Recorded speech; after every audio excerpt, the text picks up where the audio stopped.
Okay, so this is part two. Welcome back. I got a phone call yesterday and the video just stopped, so I was just like, okay, I'm gonna just post that one and then I'll just do the second part tomorrow. So I had left off on the fact that I was about to go back to work this Monday, which was only about 4 or 5 days after the accident. And it really was because when I went to urgent care for them to like check out, because my shoulders was in pain, my knees, my back, he took some x-rays, and once he seen that nothing was wrong, he was just like, oh yeah, you go back to work. Like, he was like, yep, you're fit for duty. And I was like, what? Like, are you, like, do you not care about that I was just in this crazy accident? Like, you're not even considering how I might, be a little shaken up, you know what I mean, to drive a semi after, experiencing something like that. So Monday I happened to have therapy. I had a therapy session scheduled, and I do like FaceTime type of ordeal with my therapist. And I was telling her about the accident, and I was telling her that I was getting ready to go to work for the day, and she was like, wait, what? She was like, oh girl, like, what? That, she's like, like, that's crazy. Like, it's like, do you feel okay to go to work? And I'm like, no, I kind of feel like I have to, because the doctor is saying that I'm fit for duty. And she was like, yeah, they're not considering your mental state and your emotional state and your, like, oh, she was like, okay, don't worry. So she wrote me a note or whatever. But so far though, what I do feel, besides the anxiety that I was feeling Monday when I thought I was gonna go to work less than a week after the accident happened, what I do feel is first, I've been having dreams, like crazy truck dreams.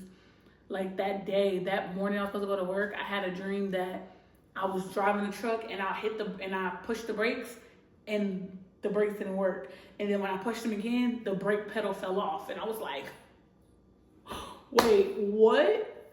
So that was Monday, the day I was supposed to go to work. The next day, I had a dream that I had just watched the show Beauty and the Black. I just watched the second season or whatever, the last 8 episodes, 8 to 16. And Angel, I had a dream that Angel was driving a semi truck for whatever. I was at a shipper, and Angel was driving a semi truck, and he forgot to latch the trailer on the back. So as he was driving, he was dragging the trailer by the glad hands and the electric line, and like almost hit. I'm like,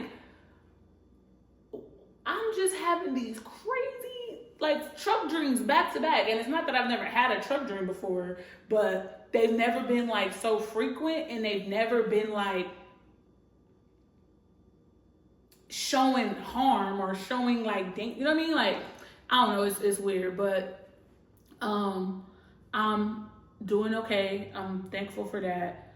I'm gonna be probably off for a good, definitely the rest of this month. Well, today is the 20th, so I'll definitely be off for the rest of this month. And I'm gonna be starting physical therapy next week, because like I said, when I'm sitting down, my back, from my knees all the way up my back, is in pain. So like my videos will be a lot shorter because of that. But all in all, I'm okay, and I'm thankful that, I wasn't in my personal vehicle. The safest place I could have been was a truck. So I'm still advocating and all for trucking, because like me sitting up that high and being in such a huge vehicle saved my life, seriously. So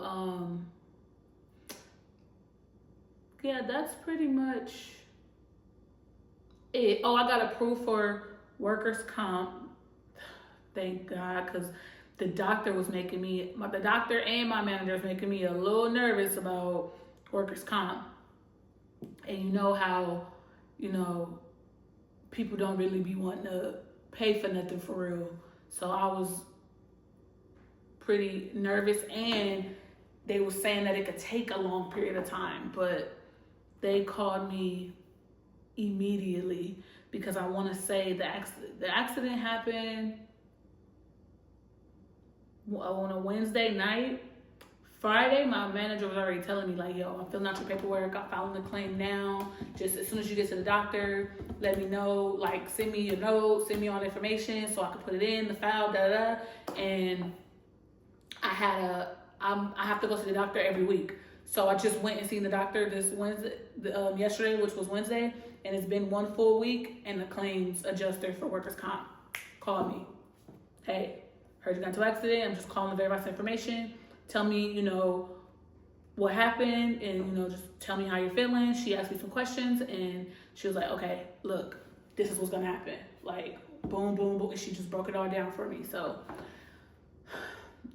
that's good because, I'm out of work and I can't go back to work, but I still got bills, and bills go still coming in. So, I'm very grateful and thankful for that, for sure.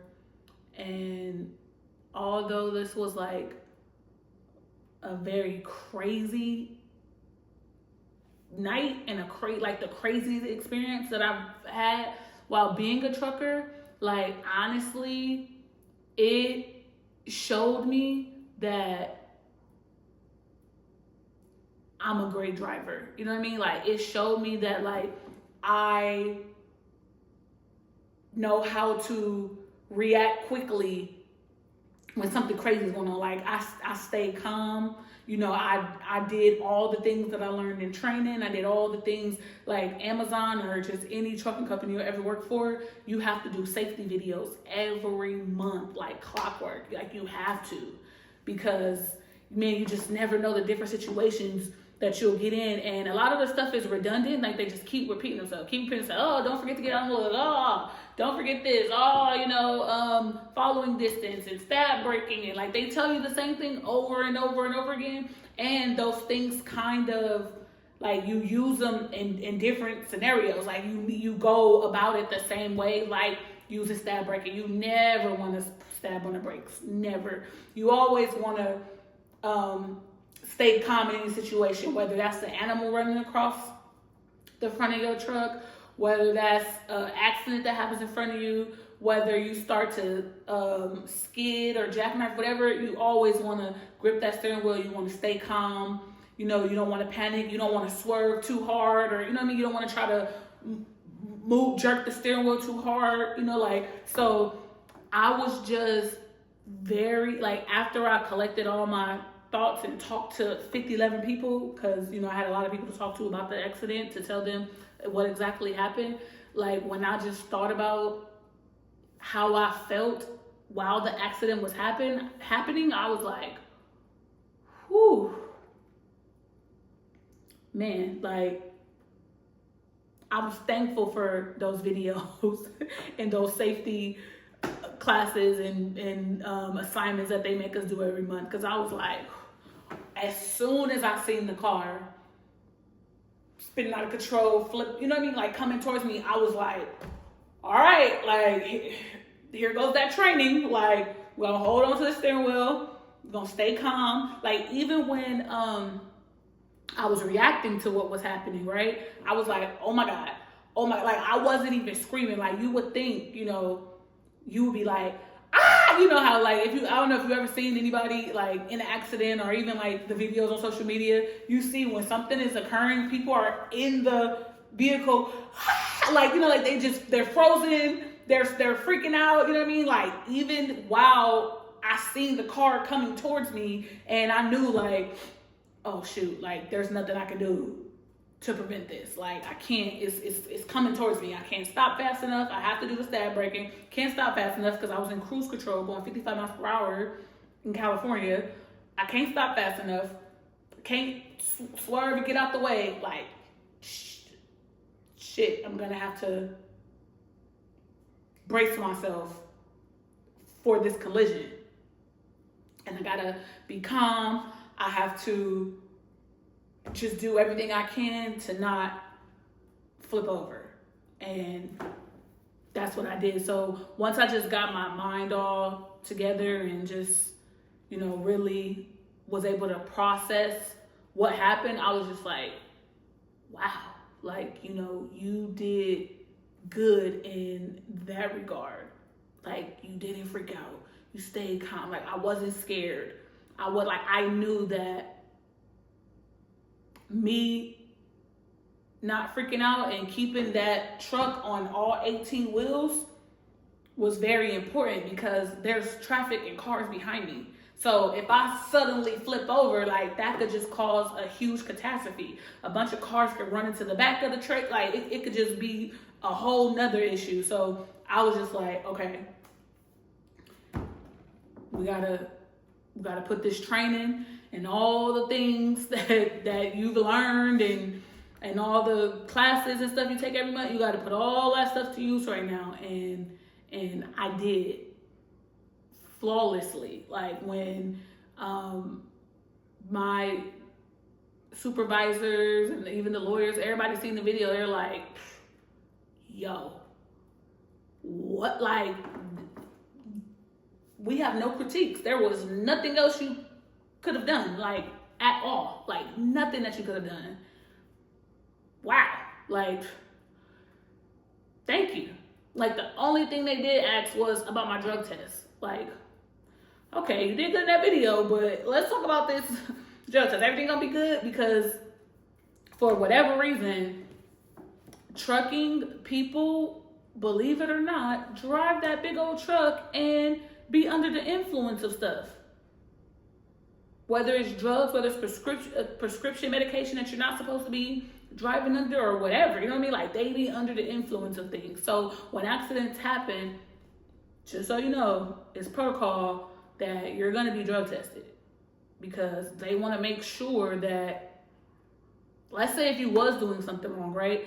They wanna make sure that you were coherent, you know what I mean? And you were like conscious and it wasn't, you know what I mean? Like, this accident didn't happen because of something that you wasn't supposed to be doing, because of your negligence and because of your, you taking some type of substance that will alter your motor skills and your focus and, you know what I mean? And essentially prevent you from doing your job effectively, right? So, they was like, well, I mean, this video you did, because we got the new trucks now. All the companies have the dash cam that has 4 cameras. They have one facing out, one facing in towards me, and then 2 facing both sides. So you can see every angle of the front of that truck. Like, it's intense. Like, I've never even watched a video of me driving before, but of course this accident is the main accident is up there on my app. I had watched it and I was like, dang, you can see every little thing, and you can see me holding on, you know what I mean? Like, you can see me just maintaining my composure and doing everything that I can to prevent this accident. And there was nothing I could do. Like, I gripped the steering wheel, I started to stab brake, I tried to get to the right because the accident was happening to the left, but the car flipped into, it was just like, dang, like, okay. So one thing I did get from it, like, it definitely made me more confident as a driver. You know what I mean? Like, it made me sharper, just because I've never witnessed nobody going the wrong way. I've never, like, in my mind, I would have never even looked for that before this accident. I would have never in my mind fathomed someone going the wrong way on the freeway, especially a freeway as big and busy as the 15. What? So now imagine when I do go back to work, how vigilant I'm gonna be out there on that road now. So for me, what I learned for sure was that what I got from this accident was that I'm more confident, and it has made me a sharper driver because, wait, what? I'm now going to, like, I have to see, well, actually, the tow truck driver, he ended up taking me to the state line because I was in the middle of nowhere. So he ended up taking me to the state line because I was as close as he could get me. He was telling me that when cars are on the other side of the road, how you can tell a trick for you to tell that they're on the other side of the road is that when they're at a distance, you'll see like their headlights kind of flickering. And he was saying the flickering is because of it's because of like the distance basically of it being on the other side of the highway. Like that's how you could tell. So when you look at the car from a distance, if you see like the flickering in the headlights, that's how you could distinguish that they're on their side of the road. Whereas when you look at the video and you identify like, oh wait, that car's on this side. And like I said, by the time anybody realized that the car was actually on our side of the freeway coming in our direction, it was too late. That's when the accident happened. But when I was looking at the video, from what he told me the night that the accident happened, because I didn't see the video until the next day, when I'm looking at the video and I see the car on the video coming towards us, the lights are, what do you call it? The lights are still, you know what I mean? Like, so, okay, so even when we were driving, right, he was telling me, like, if you look at a distance, he's like, you gotta look at a distance, because if you look at the cars right here, you're not gonna see nothing. They're gonna look like just beaming headlights. But from a distance, because that's when the illusion starts to happen, where it looks like the cars are merging into your lane or are over, you know, on your side, that's where you see the flickering. So when I looked at the video and I'm looking at the car on our side, when you finally see it come to our side, it looks like beaming headlights. It looks like, you know what I mean? Like, and that's how I would have known the difference. But I never even heard that trick before, or even knew. I don't even think we've ever had no training on a head-on collision. So to be honest, like, now that I do know that, I'm actually gonna share that with my supervisor, my manager, and them to maybe put in the group chat, because that was crazy. And we take that freeway all the time. I was literally on my way back to Vegas, back home. So all 50 drivers that work for my same company, we all go that way. So that's a tip that we all could use. Like, hey, this is how you know if a car is coming towards you or not. Like, if the lights are just solid beaming headlights, that's an indication that that's not good. You know what I mean? And it's right in front of you, like, or, you know what I mean? It looks like, or they're solid, like in your pathway. That's how you know, because when they're at a distance on the other side, they flicker because of that distance, because of that's what he said, because of the reflectors on the road. So if you pay attention to when you're driving, right? So when you're going in your direction, it's white. But if you ever like looked in your rear view mirror and there's cars behind you and it's flashing on and the lights are facing the ground, you see red reflectors. So they're white on your side, as in, you know, okay, cool, flow of traffic, go. And they're red on the other side, so you know, no, wrong way. You know, red normally is stop, wrong way, do not enter, all of that, right? So that's what he said. That's how you know the lights flicker from a distance because of the reflectors on the ground.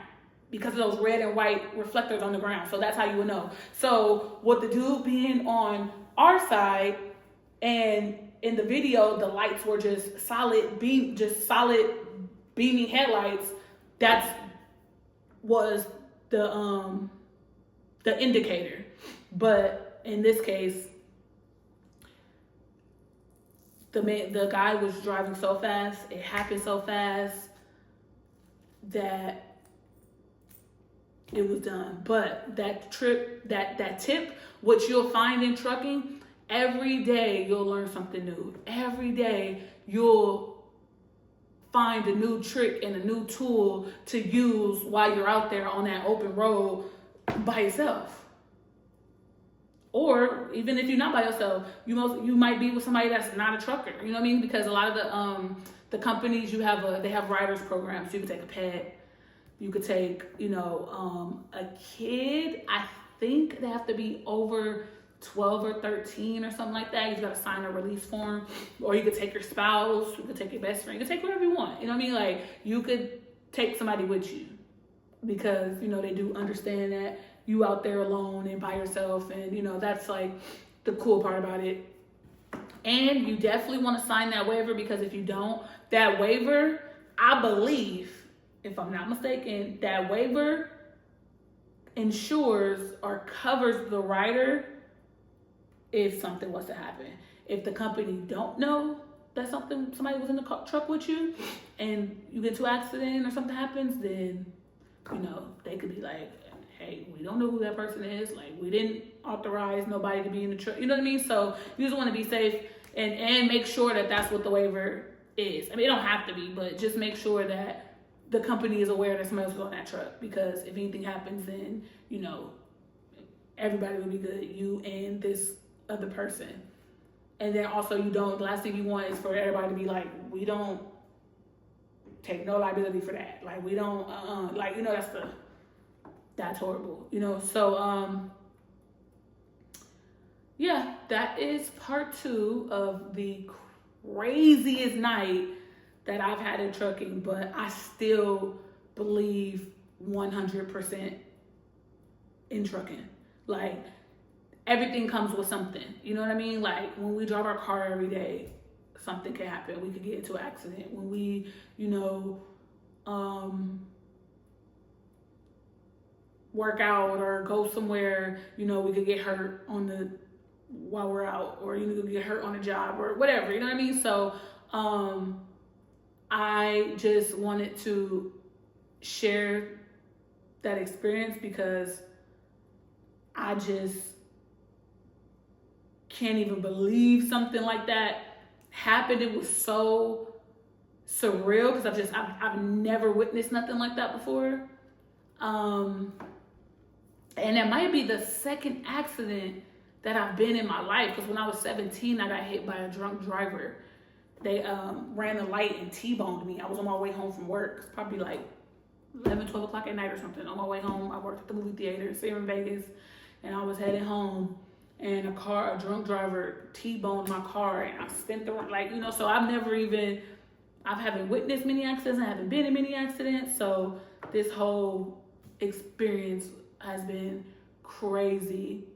And too, since I'm gonna be home for the next few weeks, I kind of wanted to just share what was going on with that, and what that was all about. So thanks for watching, and I'll see you later. And stay tuned for what I come up with while I'm out on workers' comp, because I have a few ideas, and I'm gonna just be throwing things at the wall, seeing what sticks. So I'm very, very excited, and I hope that you stay tuned in, and I will see you later. Bye.